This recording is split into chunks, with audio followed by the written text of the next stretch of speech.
Hi everybody, Ymia here and welcome to a new video. Today I thought it would be fun to do a little speed paint while I introduce my pets. It's gonna be a two-parter. First one will be my cats and the next one will be the reptiles, which that video is gonna go up in a couple of days probably.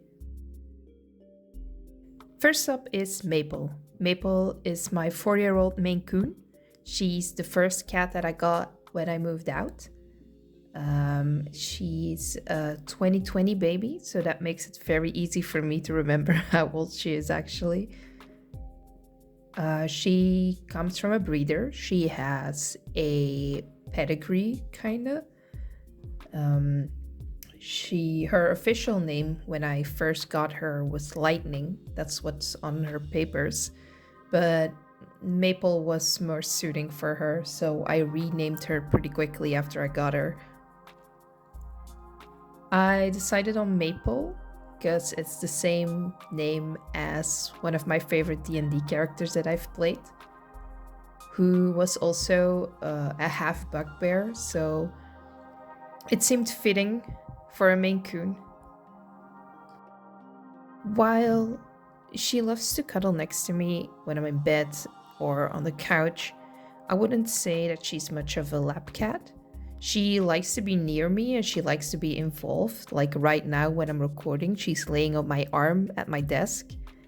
She does that a lot. She likes being like near you, against you even, but she's not much of a lap cat. You can't just pull her into your lap and have her stay there. She'll do that for like a couple of minutes and then she's like, okay, I'm over it.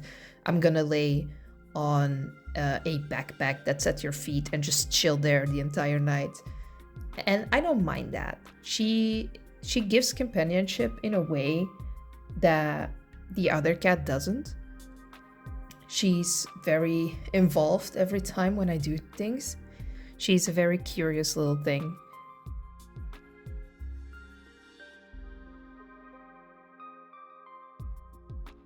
She's also slightly trained. She can sit. She knows how to give paw and her other paw. She knows up. And for a while, I've also trained her to go through a wooden loop. But it was just stepping through. I never got her to jump through it. I think it was a little bit too high for her. But she can go through a loop if you ask her to with a treat, because she's very food motivated. Don't let her being able to do a few tricks fool you in thinking that she's smart, because she's not. She's very pretty. And that's about it. And she's very food motivated. I'd say you can get her to do a lot of things with food and she'll figure it out pretty quickly. I'd say she is smart in that regard. She's smart when it comes to food, but anything else, like one brain cells and the both of them share it and it's never her turn, I think. It's only her turn when there's food.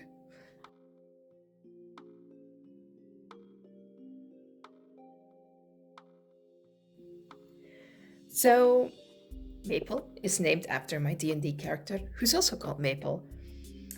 And 4 years later, I can tell you that the name definitely fits. The D&D character Maple was a very chaotic little half bugbear, half drow. She was a menace, but also very cute and charming, and she knew how to use that too. She was, like I said, one of my favorites to play, but also one of my favorites, not only one of my favorites, but also the other player's favorites. Because to this day, we still talk about Maple, about like certain antics she did. And every once in a while, we're like, oh, we should really do like a 10-year or 20-year later session with those characters.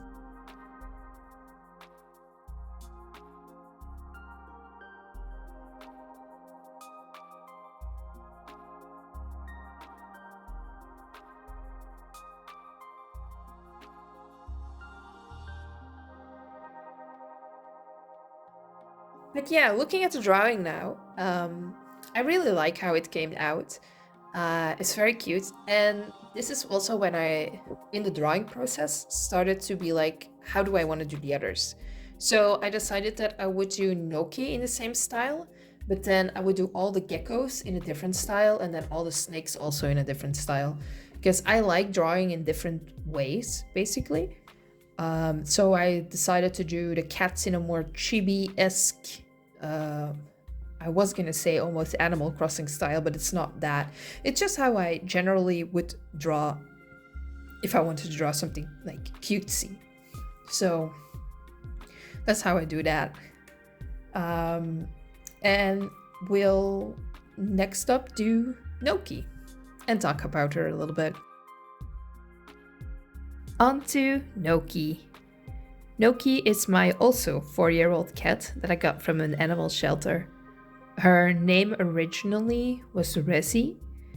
She was found in a hay attic by my mother's colleague, which is how I found out about her, alongside with her 2 brothers.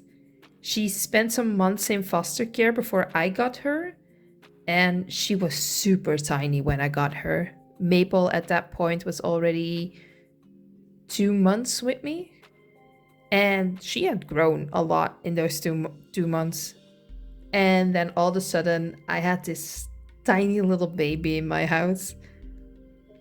The first day was a bit hectic. While they were very chill with each other, I still separated them overnight. But the very next day, they were already playing together and sleeping and grooming. So I'm pretty sure the reason that it went so smooth is because they were still so young and chill enough. They were just very chill cats that they were able to bond so quickly. Noki now is an amazing cat. She loves to cuddle. She always sleeps on me or under the blankets. She doesn't like to be picked up, but she will jump on my shoulder to kind of lay in my neck. That's something that she really likes doing. She's also very vocal, more vocal than Maple. But those who have Maine Coons know that they're not really vocal. They honk, but they're not like meowers, I'd say. Noki, on the other hand, I originally wanted to get an Oriental or a Siamese, but Noki makes up for that. She is super vocal. She doesn't only like vocalize to get attention or food, but she also just vocalizes whenever I'm talking.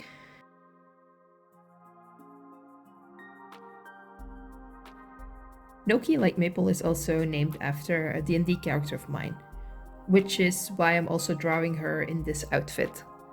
Noki, the D&D character, is a little pink kobold that I played for a mini-series here on YouTube by Penflower that's called The Brave and the Kobold. The name of the kobold was originally a shortened version of Enoki, because the character was a spore druid, so I was trying to find an original name kind of, because I didn't want to go Enoki, but Noki was a much more fitting name for a kobold, and also for my cat apparently, because I didn't at the time was planning to get a Maine Coon, and then having Maple being this big Maine Coon and then Noki being this smaller like regular cat, it fit. It fit more than I thought it would. Noki, like the D&D character, also likes putting things in her mouth that she shouldn't, like plastic. I don't know where she keeps getting it from. From wrapper. She has an affinity for cling foil. Everything that's kind of cling foily in texture, she will eat, and I try my best. I try my very best to keep everything away from her. I lock up my toilet paper rolls in in places where she can't get. I'm putting all my soda bottles in the foil outside, so she can't get to it. But sometimes there's just this little piece of foil or even tape, like plastic tape that's on packages. She'll rip that off. If I didn't see it. So I have to be very careful with her. But nowadays it's a lot less. But she used to go feral for plastic, man. So yeah, I love how the drawings came out, and I hope it gave you guys also a little bit of a look into how my drawing process is. I went with the final sketch pretty quickly. Normally I will sketch and sketch like 2 or 3 more times before I start line arting. But with these guys, it felt right from a certain point and I just went with it. I committed to the bit, I'd say. The reptiles will be done in different styles, so you can also see how I work on my other styles that I do. Yes, I like doing different things, and while this is more of the traditional way that I would draw, little cute, little chibi-esque, I will be drawing the reptiles in more of a goofier style, I'd say. One that I've been using a lot more recently. So yeah, you'll have to go and see the next video for those.